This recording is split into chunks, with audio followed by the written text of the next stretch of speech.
There's one goal here, and one promise I made to Mrs. Ford is winning. For that to happen, everyone needs to be on the same page to be in the best position with the right plan. Every person in this building has a job to do, and each job is important. If we can get one step better every day, that's putting this organization in the right direction. Donald steps up in the pocket, now throws. It is picked up by Wentz. Come back right side.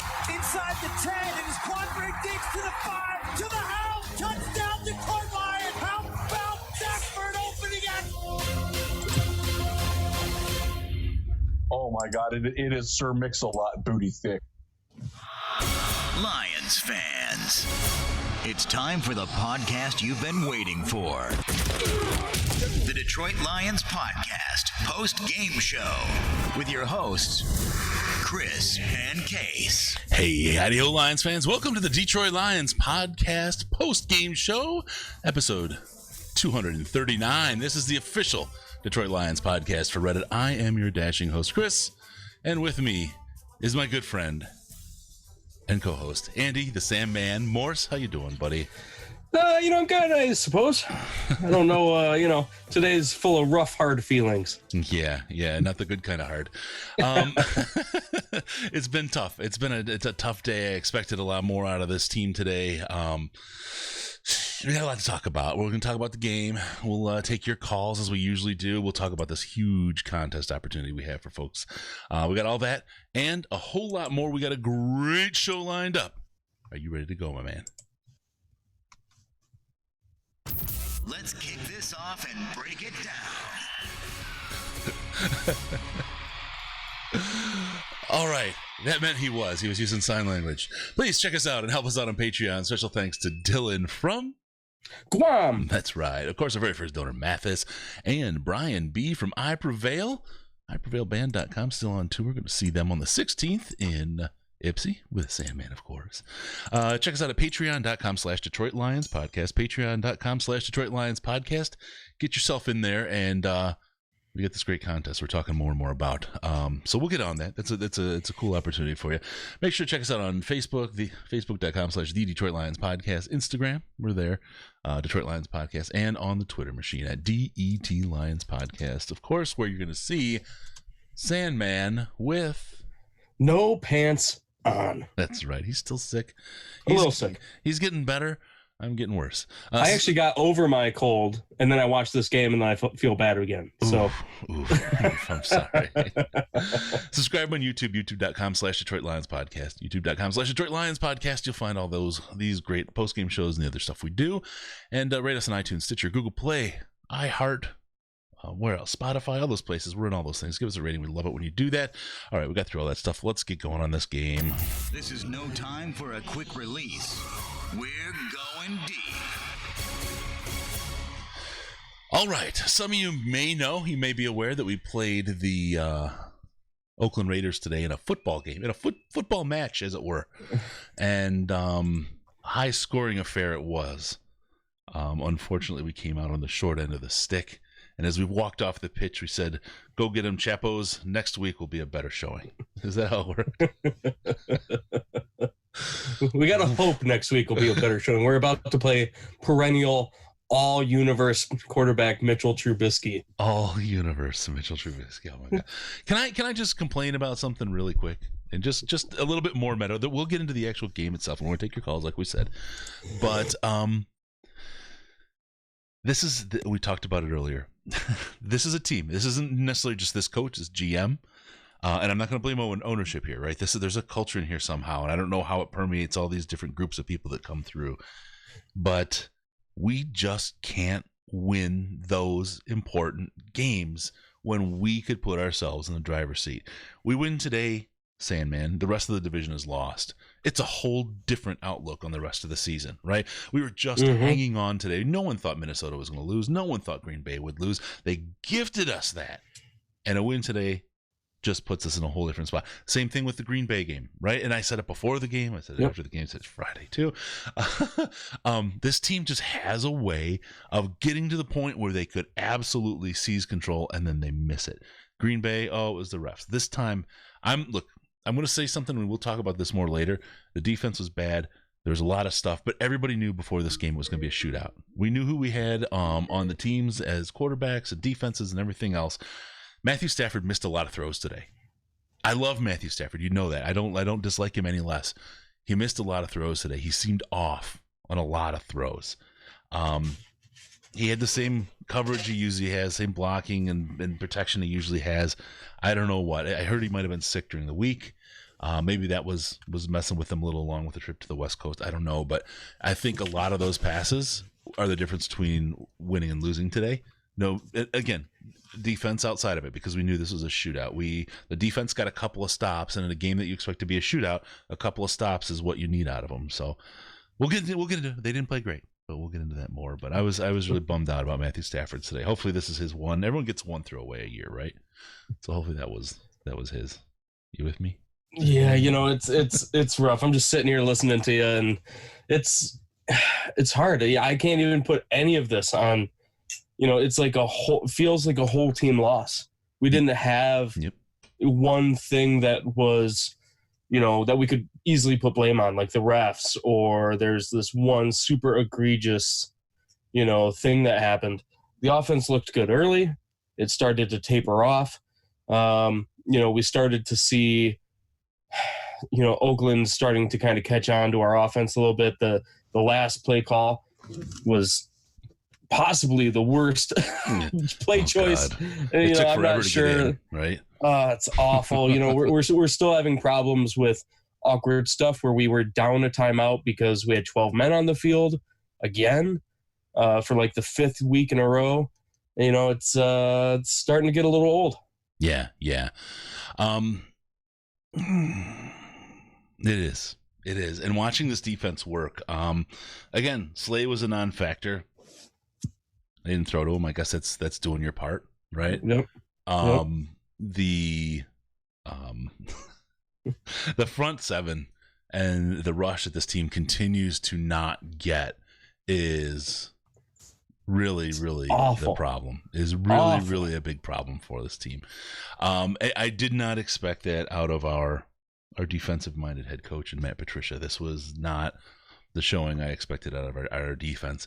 And I'm okay if we understand that we're going to have a shootout offense, but it doesn't feel like Darrell Bevel. I can't say that. I mean, we got 28 points. I feel like we scored a lot. Yeah, I mean, I don't feel like the offense has been our problem at all this year, like on a large scale. But, we have to start admitting that at the beginning of this year, we should have known that pass rush was going to be a problem. They didn't address it in the draft, really. They took Bryant in the 4th round, but 4th-round picks are 4th-round picks. They didn't do anything. They signed Mike Daniels in hopes that he could bring a little bit of pass rush, but he's been injured the last couple of years. He is injured this year. No real surprise there, I guess. But we're constantly playing an uphill battle where, I think up to last week, the quarterbacks facing us had an average of 3.7 seconds to throw, which might as well be we don't have a pass rush. We're playing 7-on-7s. And the fact that we've won any games without a pass rush is kind of ludicrous. And I think that puts it towards that the offense is still doing its thing. But, we're hitting the point in our season where we're running into problems that aren't fixable anymore, that they are what they are, and they're going to be that way until the season's over. And I'm looking at a team that's got way too many holes, way too many issues, and it's, bothersome and worrisome at the same time. Yep. All right, let's open up the calls. We got one coming in right now. Hey, caller, what's your name? How many have you had on this fine Sunday evening? Oops. It's Malcolm, Chris. What's up, baby? Hey, Malcolm. How you doing, my man? Man. I'm going to take that as not awesome. And I'm in line trying to get this fucking Popeye's chicken sandwich, my guy. This shit is ridiculous. Just nothing's going your way today, Malcolm. It's a bad day.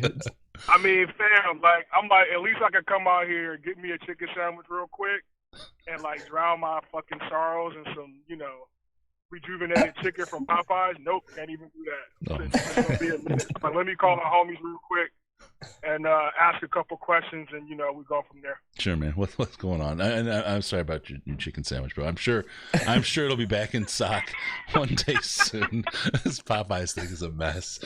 Yeah, if I get to this line and my chicken sandwich ain't in stock, dude, you might see Georgia man runs car into front of Popeyes. It'll be Sunday after a bad game. That's right, man. That's right. So I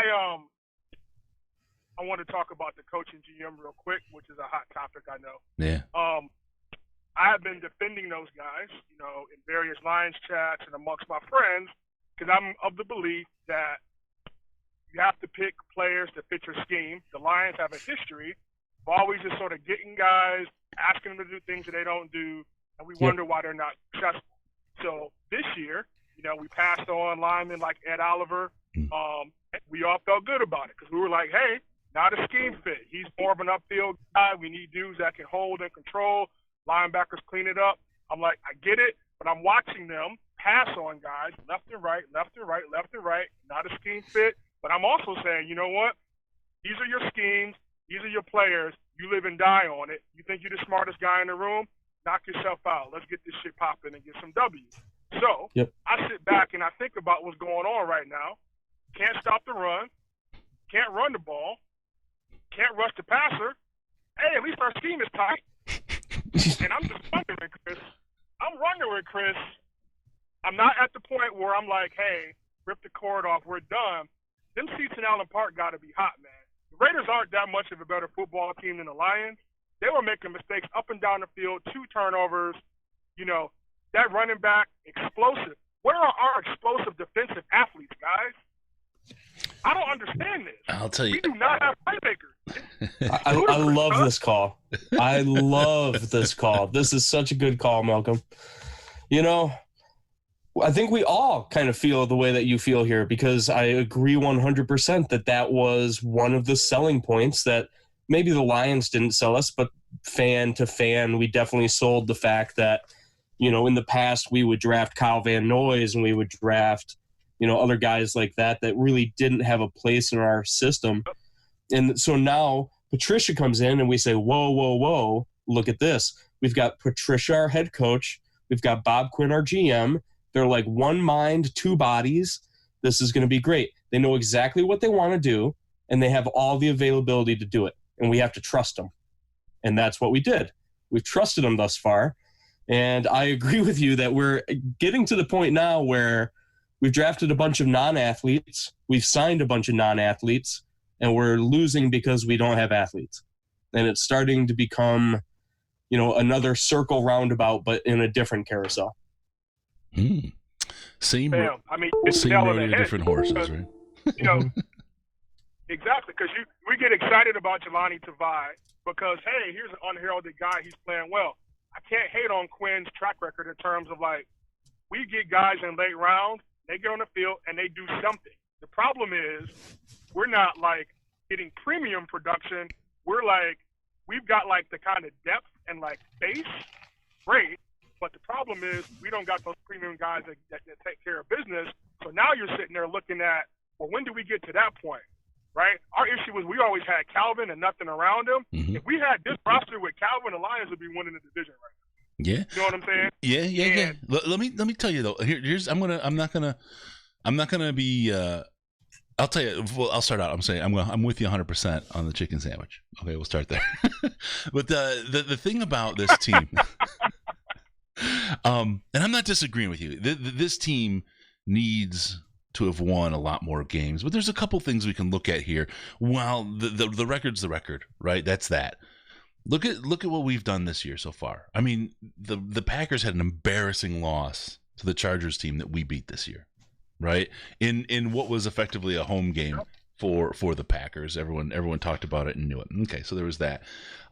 We effectively beat the Packers this year, right? There was some BS going on in that game, and I think we can all look at that and say that's probably a win. Week 1, it's a clusterfuck no matter what. It's always a toss up of what's going on.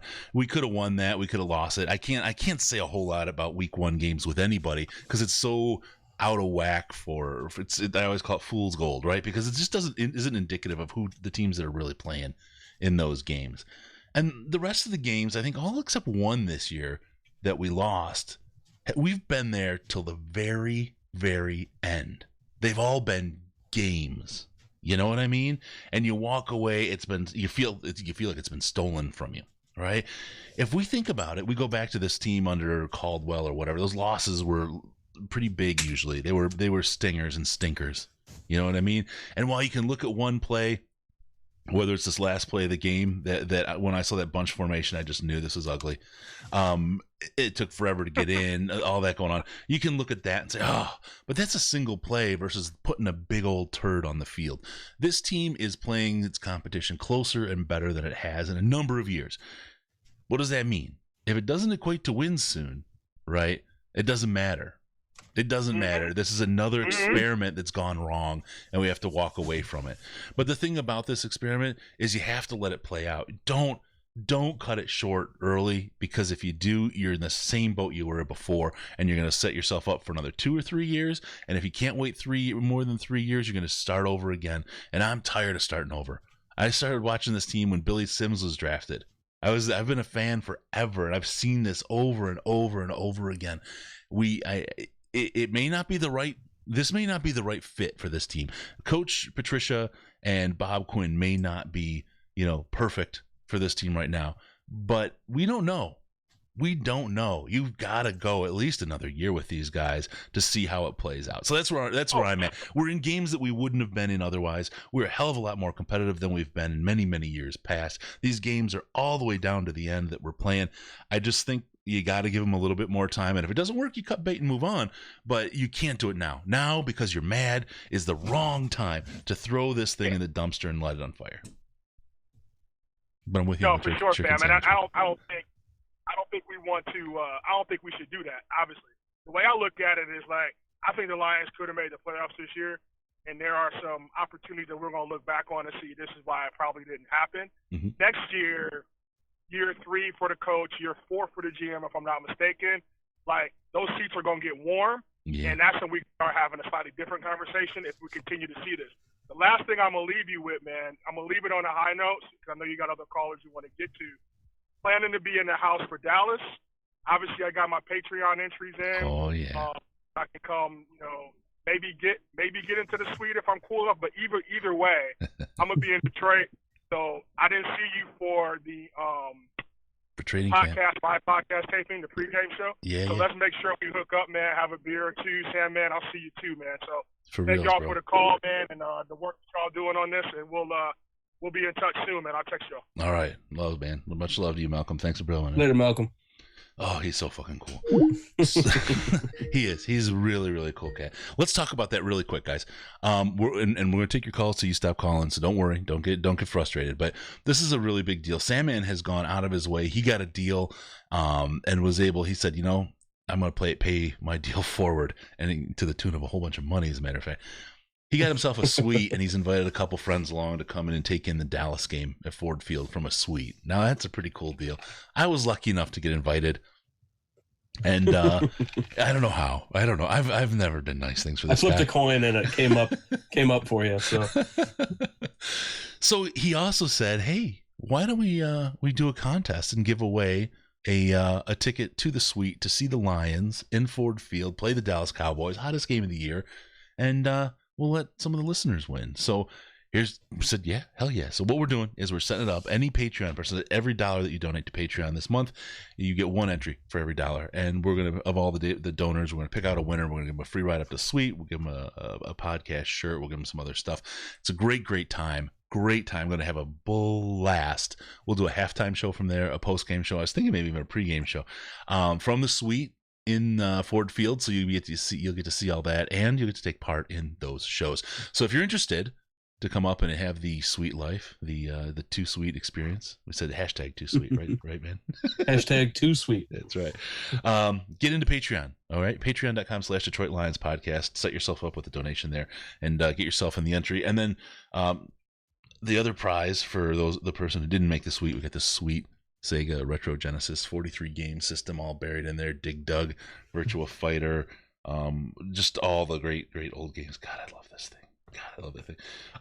You can get one of those too. So set up with the Patreon. We're going to do the drawing on the 12th.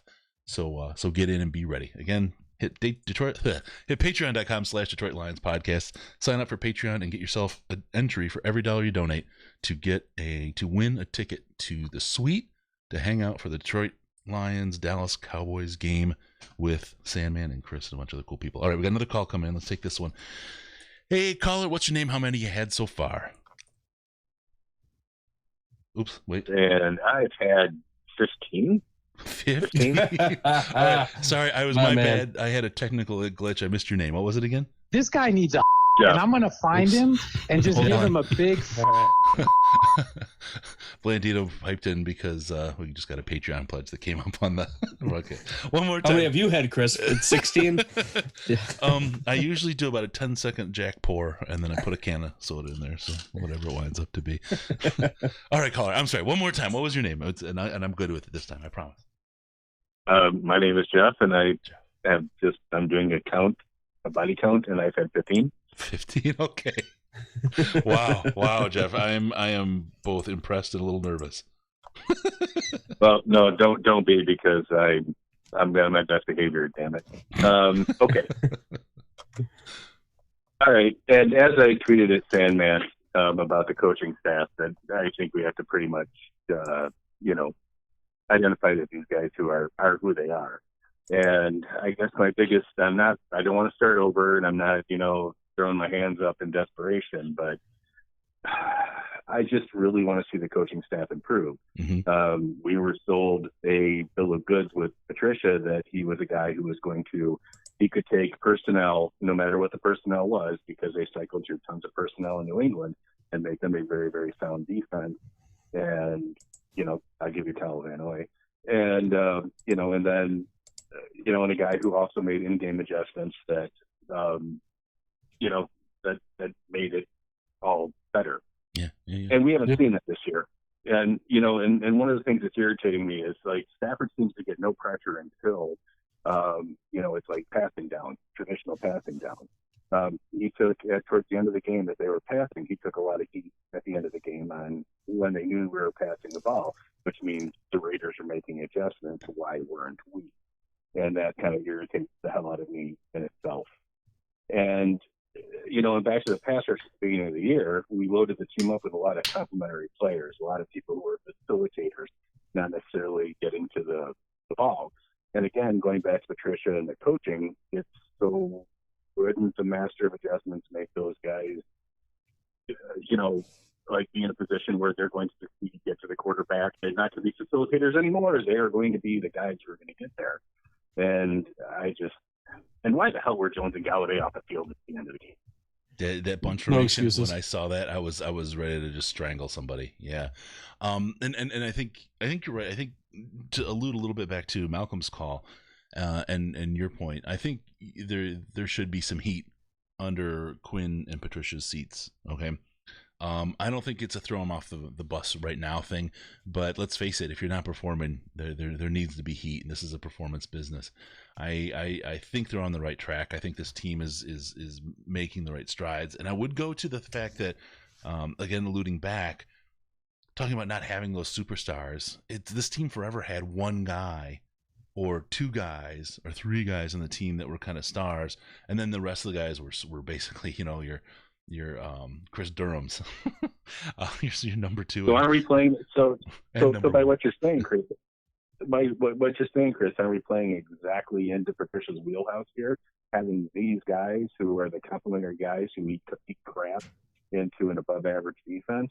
That's the part that I'm getting frustrated with at this point. Mm-hmm. I hear what you're saying. I see what you're saying.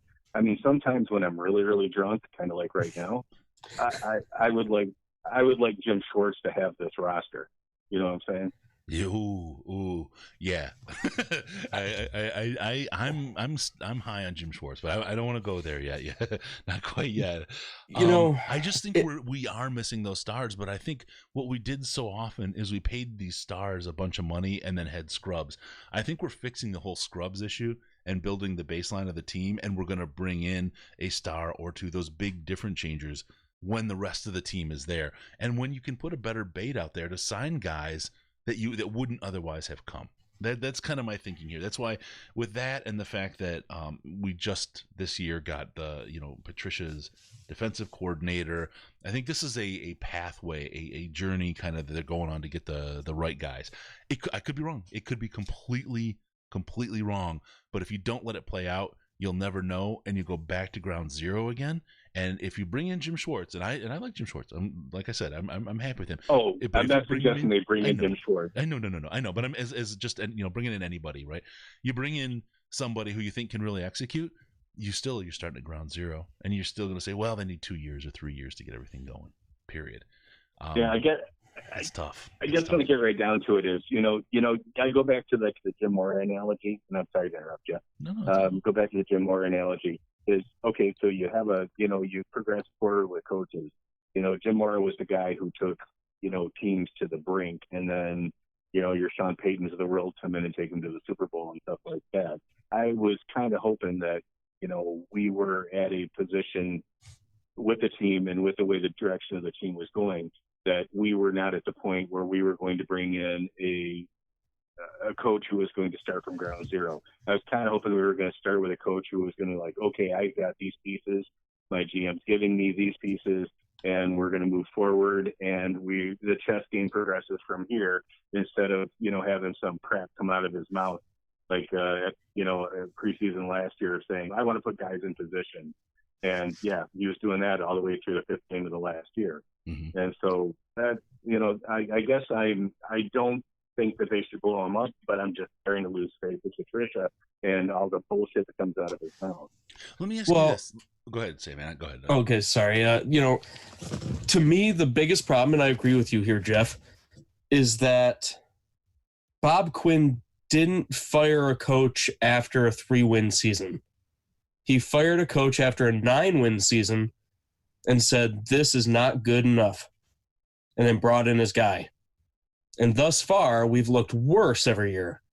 And it's becoming harder to justify it. And I agree with you, Chris, because when Patricia first came here, the hope of all Lions fans was that we finally had a guy who was going to get us over the hump. So like the 2016 Lions with Caldwell at the helm lost almost all their games by 1 possession or less. They had 1 or 2 games that were not close. And the hope was that Patricia would get us over those little humps that we seem to have with Caldwell, where there would be 1 or 2 or 3 small mistakes per game that would end up costing us, and that would keep us away from that infamous 10, 11, 12-win season. And, apparently that's much harder to do than we initially thought, because Patricia's having similar issues that Caldwell had, where it's, 12 men on the field, it's, a busted coverage, it's a bad play call, it's, small things in addition to the stuff that we already deal with, like with refs and stuff like that. So, I don't think anybody blames anybody for feeling not great about Patricia right now. I think it's too hard to blow this team up right now, especially because Patricia finally has his roster, and it's hard. It would be way too hard to transfer this over again, but the frustration is definitely warranted. Do you think the Titans are ready to fire Mike Vrabel yet? That's an honest question. Hey, thanks for your time, gentlemen. Have a great evening. All right, you too. It's an honest question, Sam. I mean, they were hired roughly the same time. You know what I mean? Mm-hmm. And I feel like if the Titans did pull the trigger on Vrabel, he would be our defensive guy. I feel like they would take him over here right now, and I think that would really would get that defense in a whole different place than where it is right now. Patricia's a defensive guy, but he's got Pasqualoni, but you can't run the whole defense as a head coach, right? You're supposed to run the whole team, and and that's interesting that you bring that up, because one of the things I was thinking today during the game was, are we going to have like a token firing, and is our defensive coordinator that guy? Yeah. Like we don't know what Patricia's interaction with the defense is fully, right? We know he's not making the play calls because that's too much, but we do know that he has his hand on everything else. When the defense gets off the field, he's over by him, right? Not even watching the offense do its thing. Yep. But at some point, I feel like when you're a defensive coach hired to improve a team, and then you're the 32nd or 31st worst defense in the league, something has to happen. Yeah. And I think your thought's not too far off that they should probably think about bringing in somebody just to spice it up maybe. God, I think Vrabel would be so great. But again, this is the hard part. You look at Mike Vrabel and you're like, this is only his second season. How can you fire him?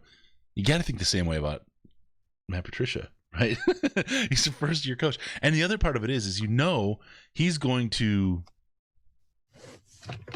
go on and be very successful somewhere else. You just absolutely know he is. Hey, caller, what's your name? How many have you had so far? Oh, this guy at 616. He keeps calling and then bouncing right away. Oh, well, we'll try to pick him up. If you want to give us a call, 248-782-8384, 248-782-8384, or if you want to call us on the Skype, it's all one word, Detroit Lions Podcast, Detroit Lions Podcast. Let's see if we can get him in here. Are you there, caller? Tune in, Tokyo. Hey, this is Jake from Grand Rapids. Hey, man, how you doing? Hey. Good, how are you? Thanks for taking my call. Oh, no problem, man. I saw you're pounding on those digits, so we got you. Cool. No, I just wanted to, you guys just kind of touched about it. And I kind of want to talk about Paul Pasqualoni a little bit. Yeah. I don't know if this guy is really in charge, or is he just a fall guy, or what Patricia's thinking here. And I kind of wanted your opinion on that. Yeah. Do you want to take it, Sam, or you want me to? Because I've got. Yeah, when Paul was hired here, Paul Pasqualoni, I'm going to call him Paul. We're on first name basis. Paulie P. When Paulie P was hired here, I was nervous about the hire because I knew that Patricia was still going to, for the most part, run this defense. And when you hire somebody that hasn't done it, we're talking about somebody that coached in college, hasn't had any recent NFL experience. It was definitely a weird hire at the time, but I think I understood it because Patricia didn't want to hire somebody that was going to push back, right? This was Patricia's defense. Right. He just wanted a yes man to get things done. And at this point in time, I think that Paulie P here is, probably not going to make it past this year, whether he's fired in mid-season or not. I don't think that, that's hard to say. But I do think that he probably won't be back next year the same way that Jim Bob Cooter was not back the year prior. I will say, just really quick, on the hire piece, sorry, and then I'll let you jump in there, man. I think the reason that Paul Pasqualoni was hired was because there was nobody else. Remember, it was the latest possible coaching hire you could get when we picked up Patricia, and there was nobody that he was comfortable with that would run the defense that he wanted to run. And so he was kind of stuck with Pasqualoni, and he knew, like you said, he's a yes man. He would do what he was told, and there was an element of trust and communication that had already been built. I think then you had to ride out the Jim Bob Cooter year to get rid of him because you had your quarterback standing beside that offensive coordinator telling you that he's the guy. You can't just walk in and fire him right away. You're going to lose your franchise quarterback. So you're going to burn a year, or Jim Bob is going to do great. Well, Jim Bob did what Jim Bobs do, and then we got rid of him. We got Bevel in, and now we seem to have an offense that can score some points. That's doing pretty decent and putting some numbers up there. So that's good for us. But now we got to take a look at that defensive side of the ball. Was last year the year you want to fire your offensive coordinator and defensive coordinator? I don't think so. I think that Pasqualoni is going to go this year. I think Mike Vrabel is going to be an interesting place in Tennessee because they're just a weird kind of feckless team a little bit. He may feel a little bit, but I think also there's somebody that's going to be out there that's going to be Patricia's guy for the defensive coordinator this year that's going to make this thing happen. So it's going to be interesting how this plays out on defense this year. And I believe, again, next year is the year where it's got to start coming together, and these close games have to start turning the other way. They have to turn into W's instead of L's. I don't mind if we lose a couple of these and we feel like, oh God, the same Lions thing. but we walk out like a 10 or 11 win team that's in the playoffs, right? Next year, I think that's a great place to be for this team. If they're not there, I think it's absolutely time for these guys to go. Awesome. Well, I really appreciate the input, you guys. Thank you. Yeah, no problem, man. Thanks for calling. Yep, take care. All right, cheers. Have a good one. All right, yeah, give us a call. We'll take your calls as long as you want to call and talk about it. We're here for you. We'll give you that kind of breakdown, the opportunity to break down and build back up. It's the therapy here that we really provide. You can see Sandman in his picture. He's still a little sick, so he's not doing the live video, but he's there with his man Caldwell. Once again, still look like Beetlejuice. Harkening back to the days of nine win peak. And that's something I think that's important to talk about. The 9-7 isn't good enough thing. That's because 9-7 felt like Jim Caldwell's ceiling, right? Like it was always going to be this just barely into the playoffs or out of the playoffs and nothing more out of Caldwell. I mean, if you look, I just remember so many times looking at his dumb face while the clock management issue is like, what are you doing? Call a timeout, throw the flag, do something, right?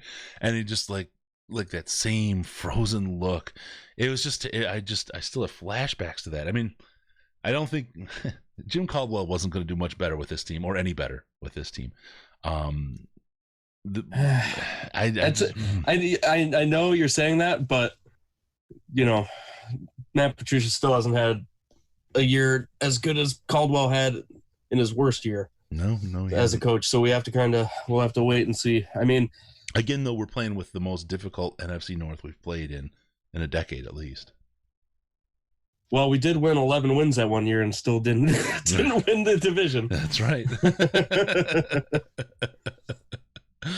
Oh, man. All right. What else do we got going on? Well, defense was bad. What's up with Darius Slay? I haven't seen him all year. Yeah, I saw him in a couple plays. He had one play today that I caught that was a little awkward. Mm-hmm. It was that long ball towards the end of the game that ended up leading towards the Raiders' final touchdown there that put him over the top. But Slay was in great coverage of his man. The Raiders had another guy running right alongside of Slay's man with a linebacker in coverage, I believe. And Slay saw the ball in the air, and you could see him looking at the ball. And he saw that it wasn't going to his man, but still came off of his man late. And to me, that was like an interception. When I was watching it live, I was like, oh, my God, Slay's going to get this. And then completion. It's hard to say. When you're a cornerback and your name's not mentioned, then that's good. I don't think that they tested Slay once today even. I don't even think he was thrown at. No, I don't. To be honest. There's one play where he was it was like a zone play, and he could have come in, but he was anticipating going the opposite direction.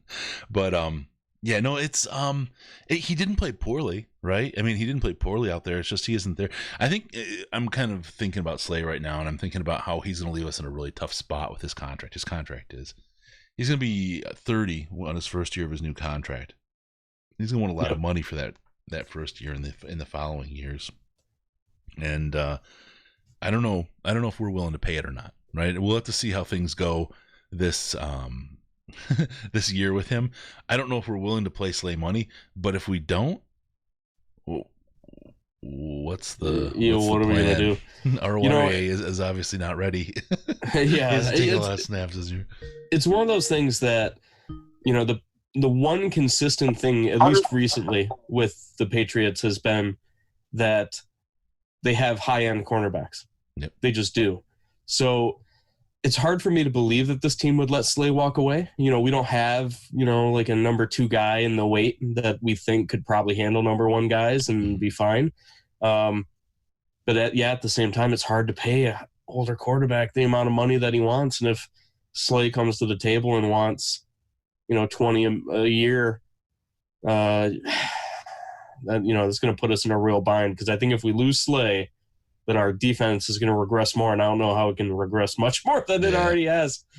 All right. Hey, we got a caller. Caller, what's your name, and how many have you had on this fine evening?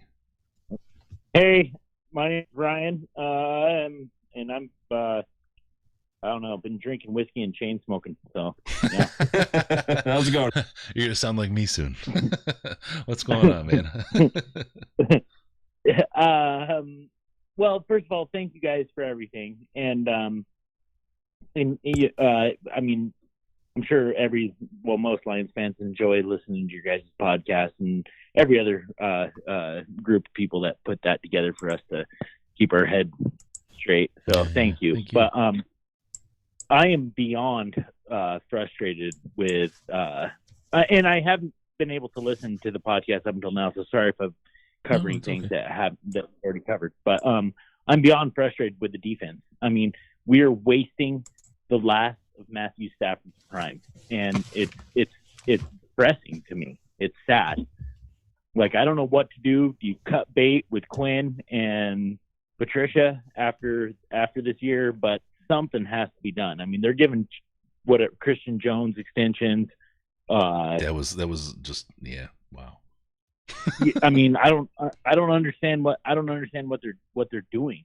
We have an elite quarterback, like I just saw on Twitter, Tom Brady has 2 losses when he has 100 and plus passer rating, 110 plus passer rating. And since 2009, Aaron Rodgers has 6 losses when he has 110 plus passer rating. And Matt Stafford already has 3.5, if you count the tie, this year with 110 plus passer rating. Like, it's fucking bullshit. Like, yep, that's crazy. That's a crazy stat. Yeah. Like, we have an elite quarterback, which is what you need when you're trying to win in the NFL. I mean, look at the Bears. It's funny as shit, kinda. No, it really we're gonna end up it playing really fucking is. Chase Daniels next week. Like, yep. Lions luck. Yep. Like, I can't. I mean, this is driving me nuts. They have to do something. We cannot waste an elite quarterback like we wasted Barry and Calvin and everything else. Like, I mean, I don't know. I'm at a loss. You guys go ahead. Does. I'm sorry. It's hard, man. It's really hard, and you're not the only person that thinks that. I was actually thinking that earlier today myself. Stats like the one you just kind of pointed out there are like the Matthew Stafford stats. We should call those Stafford stats. It's similar to the ones that say, Stafford has only had, 4 guys rush for 100 yards or, whatever it is in his entire career. And, stuff like that, where if your team rushes for over 100, you have a 74% chance of winning. There's a million stats that support that Stafford has had 0 help year or here. And it's, it's hard to watch year after year after year after year, the same type of thing. It's depressing and it's scary, man. This guy, like, supports Detroit. He supports the team. He supports the culture. He never has shit to say negative about anything ever. And I mean, the guy is like a true leader. Like today on whatever it was, on the run, whatever it was, second down or whatever at the end of the game there, he didn't slide. Like, no, he puts himself at risk. He helmet to helmet hit there at the end. Yeah. And we're going to let that go to waste. Like, he's 30. He's going to be 32 next year. They got to do something. I don't give a shit what it is, but they got to do something. Well, I heard it's a great year to draft quarterbacks next year. Fuck that. Those are lottery tickets. Like, I don't trust. Like, Joey Harrington ruined my ass. I didn't even like when Stafford was coming out. I didn't want. I was like, Aaron Curry. We're like, do the safe thing. And now I'm like his biggest supporter. Like, holy shit, man, the guy's elite. Yeah. Andre Ware broke me. Andre Ware broke me on drafting quarterback. Andre Ware broke you. Well, Rodney Pete, there's a whole shit ton of them. Chuck Long. Fucking Scott Mitchell throwing balls into the dirt. Scott Mitchell was when we became buyers on the rookie quarterbacks or the backup quarterbacks that we made look like superstars. Yeah, he was our Matt Flynn. Yeah, he was our Matt Castle. Yeah. Oh man, so let's talk about it. I mean, here you get a team that's had years and years and years and years of these kinds of things, right? It feels cultural inside, but we've had completely different front offices, and now we've effectively got two different owners. And people will say it's the forward zone on the team. I can't buy that. It's not like they're not spending the money. It's not like they're not hiring the best talent available, right? I mean, they've got the best coaches, the best front office. If you think about what's Rod Quinn's counterpart? Help me out, the president. Oh, Rod Wood. Thank you, Rod Wood. God, totally blanked. You got Rod Wood, who's been awesome for Ford Field and the fan experience and the business side, right? You get Bob Quinn, who seems to be, well, he was the very best and brightest available. He was one of the whiz kids, if you're familiar with the whole Ford story in the 60s and stuff, that they brought into as a GM, right? I mean, he was absolutely fabulous. The same thing with Matt Patricia, right? And on one hand, I want to say, look, the first rocket was built on paper, and right now our team on paper could kill anybody just about, right? At the beginning of the season, we were built awesome on paper. As the season's worn out, we've had some testing, and maybe some of the burns aren't as long as they should be, or whatever else, right? But I just feel like we are improving. We're not losing in a crazy spot. We're seeing progress. We need to see this regime for another year, I think, and I think at that point we can really make a pretty clear decision. I think by this time next year, we're going to be able to make a very, very clear decision as to how this experiment has ultimately played for this team and whether it was worthwhile or not.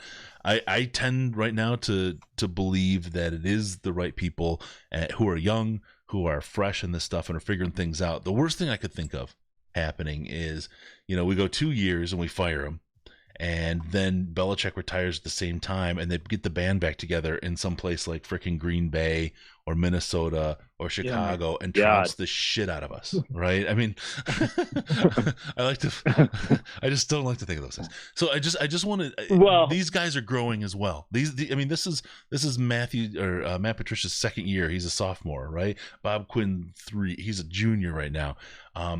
If we think about growing young guys and growing talent, these guys are going to make mistakes along the way. They seem to be pretty smart. They seem to have their shit together. They are making some mistakes like you expect, but I think overall this team's in a better position to win. We've been in every game this year but one, right? I just think it falls the other way in a couple games, and we're having a completely different conversation. So I'm not ready to throw in the towel yet. That's just where I'm at with these guys. Well, thanks for talking me off the ledge, and you're right. And what I use to talk myself off the ledge is if we're in the fucking AFC, shit, might be we're still, we're in it to win it in the AFC. I mean, it's a dumpster fire, and we're stuck in the toughest damn division, in the toughest conference in the NFL, and I guarantee if we were in the Patriots conference, right, or in the division, we'd get a wild card spot. This team would. I kind of think so too, and so that's why I'm holding on to the rope a little bit. Yep. A little bit, but yes, thank you guys again, and you're always so cordial and nice with everybody. Thanks, man. That calls me. I like people, man. I hate crappy people. So I mean, suck it, Ryan. Get out of here. Yeah. All right, brother. Hey, thanks a lot for calling, man. Appreciate it. Yep. You guys take care. Ryan. Much love. You too, man. Back at you. All right, sweet. We did it. We get a little therapy in too, right? It works out. We talk about it, right? You get this point where you could be a slappy, right? And I have to self-check all the time. Am I just sitting here, and you can call me out, say, man, if you want. I just think there's a process that has to run through, and we may well end up at the point where we have to, pull the rug out of these guys and throw them away. I just think it's too early to do that. And if you don't let the process run and you don't give these guys the runway to do what they can do, you're gonna sabotage that process. I think the sexual assault thing right out of the gate from Matt Patricia was sabotaging, actually. For that him. whole thing was super weird, but yeah. I do think it's too early to get rid of him. I don't think we need to get rid of him at this juncture. I think that at a minimum they're going to get at least one more year because you kind of have to. Mm-hmm. I agree with that. But at the same time, we need to not forget that, you know, you said that we've only had one game that we really weren't in it. And we need to remember that the year that Caldwell was fired, we were in every single game except for 2. And he still got fired. You know, I think there's some things there that are a little bit harder to say, like, well, we're close, because we've been close before and it's never seemed to really pan out. Yeah. You know, we've been close, and then nothing happens, and we fire people, and then we bring in new people, and we're close, and then we're, you know, it's rough. We did it with Schwartz to Caldwell, or did it with Caldwell to Patricia, and hopefully they can right the ship, get some stuff figured out, and go from there. Yeah, no, and you're absolutely right. Now, I will say, if you take just records and everything else aside, right? Had we stuck with Caldwell, we wouldn't have a coach right now. He'd be out on a medical. So abilities aside, it was probably the right thing to move on from Coach Caldwell. I like him. He's a good man. He's an admirable human being. He's a guy that I'll never say anything bad about as a person, right? He may not be the best coach in the world. I get really frustrated with his like frozen face. It was like he's wearing a mask, right? It just never moved. Those things frustrated me. But as a human being, he's a great guy. But he's out on a medical. He wouldn't be coaching this team, even if we hadn't fired him and kept him on, and we'd have kept hadn't hired Patricia. We'd be looking for a coach right now. And who's out there, right? Who's the guy you're going to pick up? We were talking about how great Nagy was last year. How are those Bears doing this year? Right? I mean, it's a full crapshoot every single year. Nobody saw LaFleur coming, right? The Packers picked him up and was like, "What? What are you? What in the world?" And evidently, seems to be okay this year. Pretty well. Yeah, and you know, it's the same thing. You know, like I read articles all the time about how hiring anybody's a crapshoot. Yeah, you don't know. Mm-hmm. You hire somebody and you go through the interview process, and who the hell knows? But except me, I am the best hire you'll ever get. Chris for president. Yeah. Oh, thank you. I'm glad someone in my life said it at least once. All right. Hey, really quick, I want to do 2 things. I want to give out the phone number, 248-782-8384, 248-782-8384, or if you want to do it on Skype, you can do Detroit Lions Podcast as the account. It's all one word. We'll take your calls, and we'll take them through the end of the show and talk through this Lions game. Also, I want to talk about, because we've had a bunch of new people pop in, we've got a sweet contest, and you absolutely want to be part of it. We got a contest where you can win a ticket to join Sandman and I in a suite for the Lions-Cowboys game at Ford Field. It's gonna be awesome. Yeah, we got a caller. I want to just get the caller here. See what the thought is. Caller, what's your name? How many have you had? Oh, Alex. I don't think. But wait, hold on, Alex. I want to ask you: would you be interested in going to Ford Field and hanging out with me and Salmon in a suite for the Cowboys game? Yeah. I tried to donate to you guys, but freaking my YouTube thing won't let me. You should extend it to YouTube. So if I do the super chat on YouTube, entered into the contest. I hadn't thought about that super. I have to figure that out. Okay, I have to be honest. That's a little bit ahead of my of my curve yet. I'll take a look at that this week, see what we can do. But yeah, I just to be honest with you, I don't have a Patreon. Oh man, I don't want to sign up for a Patreon, but I got a YouTube. Yeah. I'm more than happy to donate on YouTube. Especially when I'm chatting it up on your live stream. Oh man, yeah, no, that's something. Let me finish the deal here, okay? I got to tell everybody else about it, and then you make a good point though, and I didn't want to lose your call. I wanted to get you in here, so yeah, head on over to DetroitLionsPodcast.com. Or no, that's the wrong spot. What am I talking? Now, see what you did to me? You got me all messed up, brother.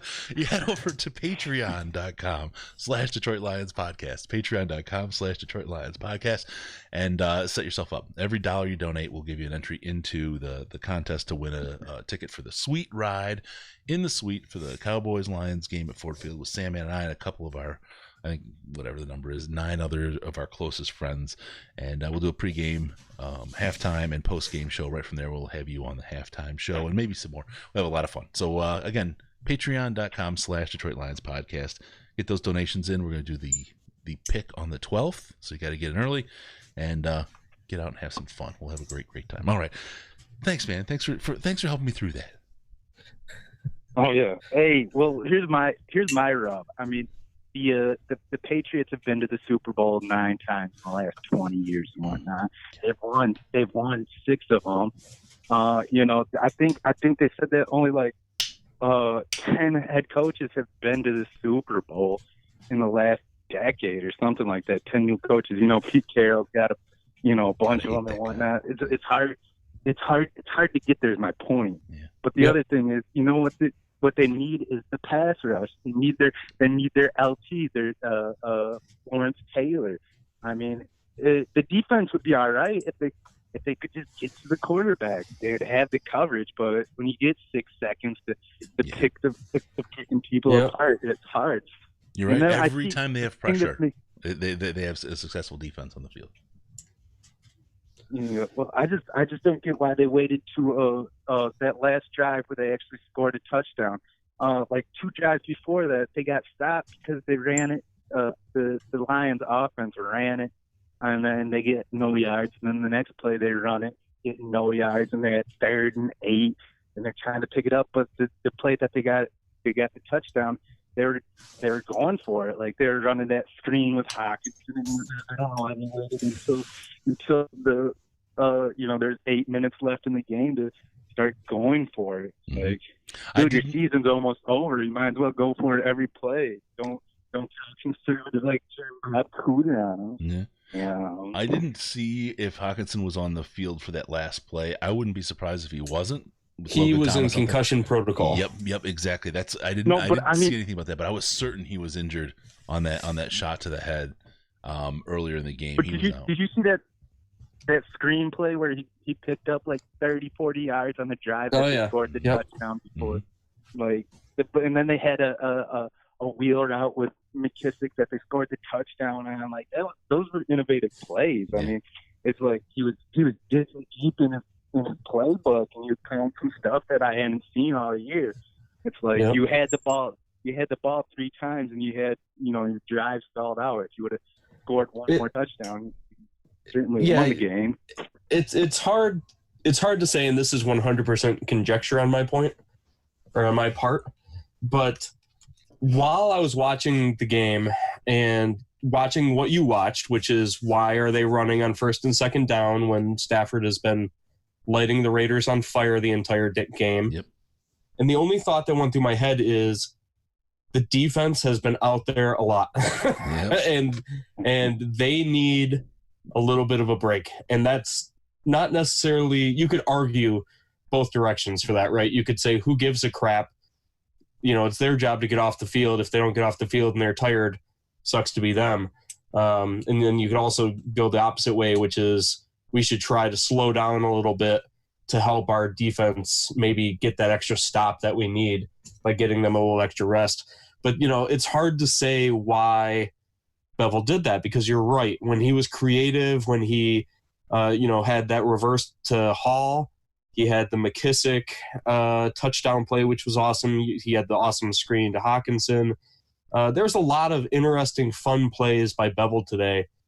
And it seemed like they were pretty random in the way that they were called. It didn't seem like he necessarily had a killer instinct at the end of the game, which is a little funky considering how we looked in the first half.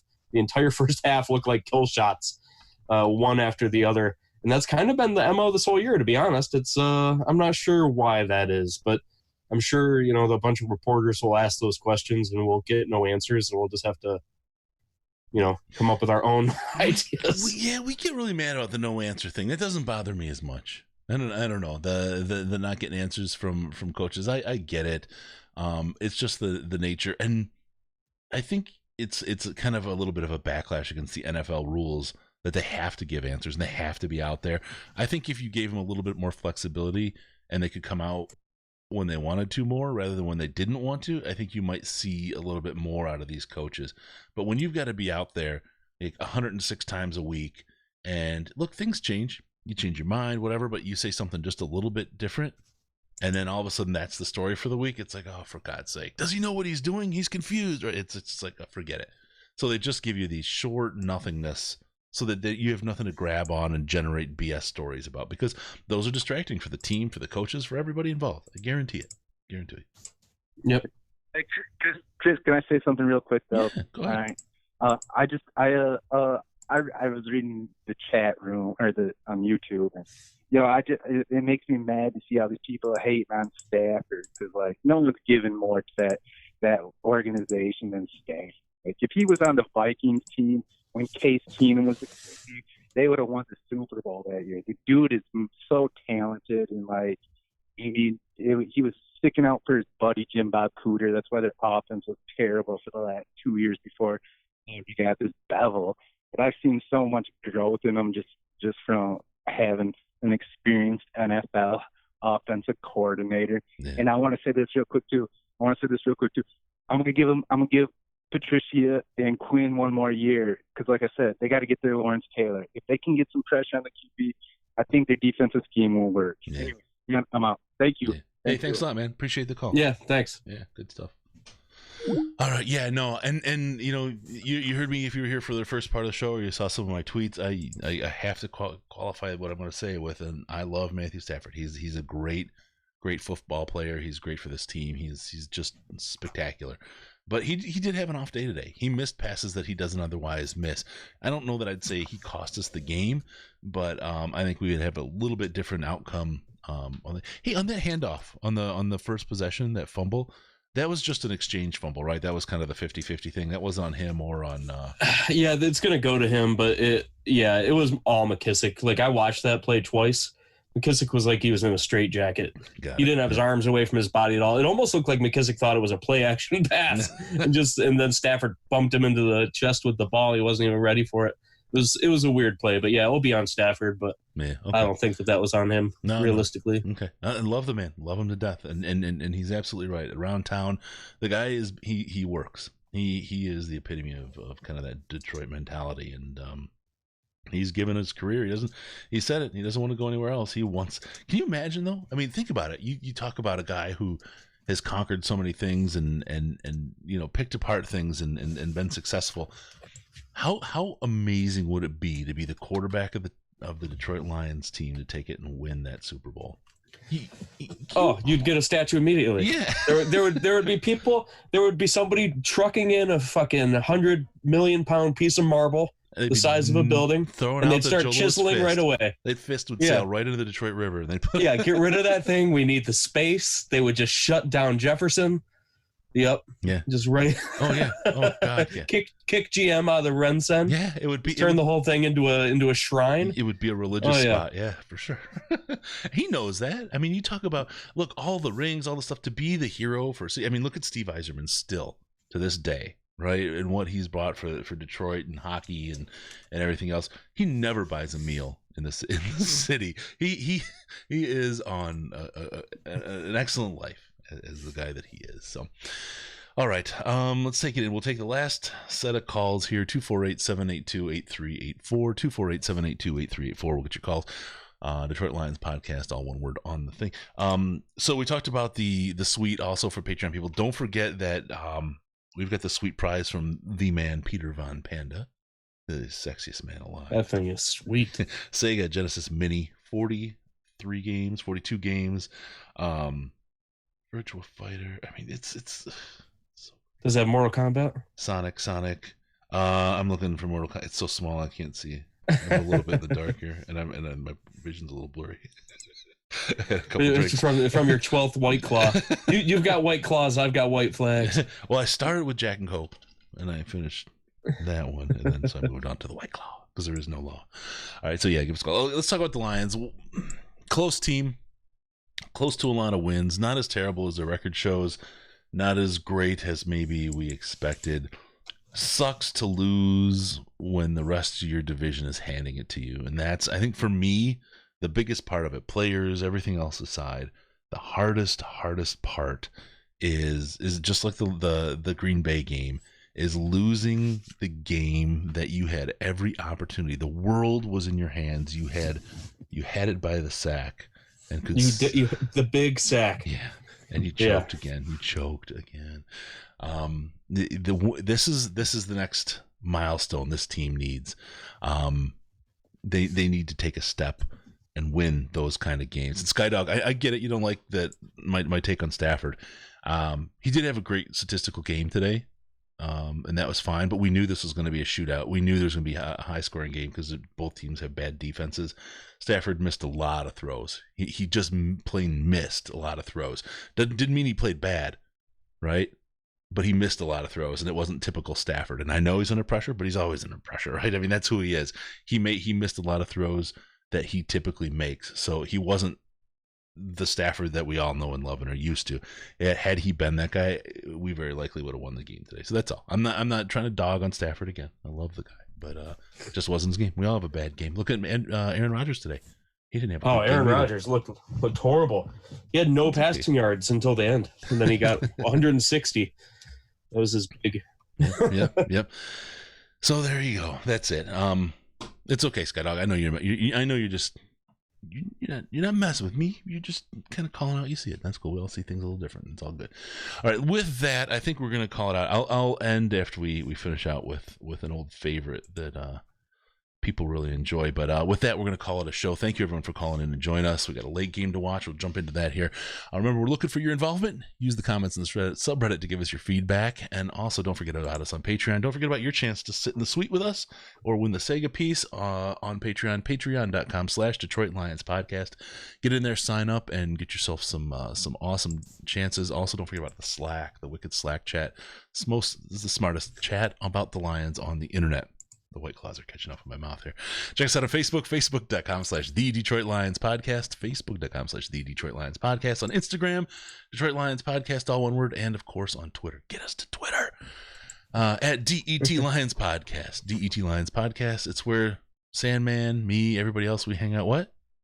With no pants on. Damn straight. You should see us in the suite. It's going to be hot. Give us a call via Skype, Detroit Lions Podcast, all one word, or call us on the Lions line at 929-33-LIONS, 929-335-4667. I already have a call that I have to figure out how I can play it on the next show because that call. Yeah. You gotta catch it next. Yeah, I might have to pull out the bleeper for this one. And I don't bleep anything, you know. Be sure to go to DetroitLionsPodcast.com, subscribe to the podcast so we can come in your ear holes automatically. That's how you like it.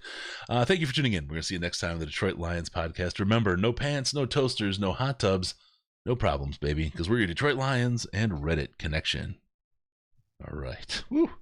Hey, YouTubers, thank you so much. We love it, man. You guys are the awesomest. And I'm going to play this song for you. We'll hang around for a second after, but you guys can check this one out. It's an oldie goodie.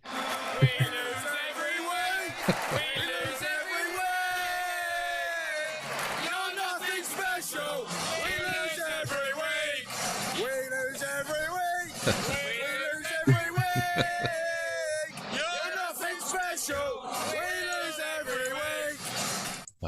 That was Mike the Ambling Bastard and his brother in London at the Lions game. So I haven't played that yet this year, and I've been holding off on it because I don't think it's ready. I think at the end of the show this time, but if we get a loss next week, you can bet we're kicking off with that.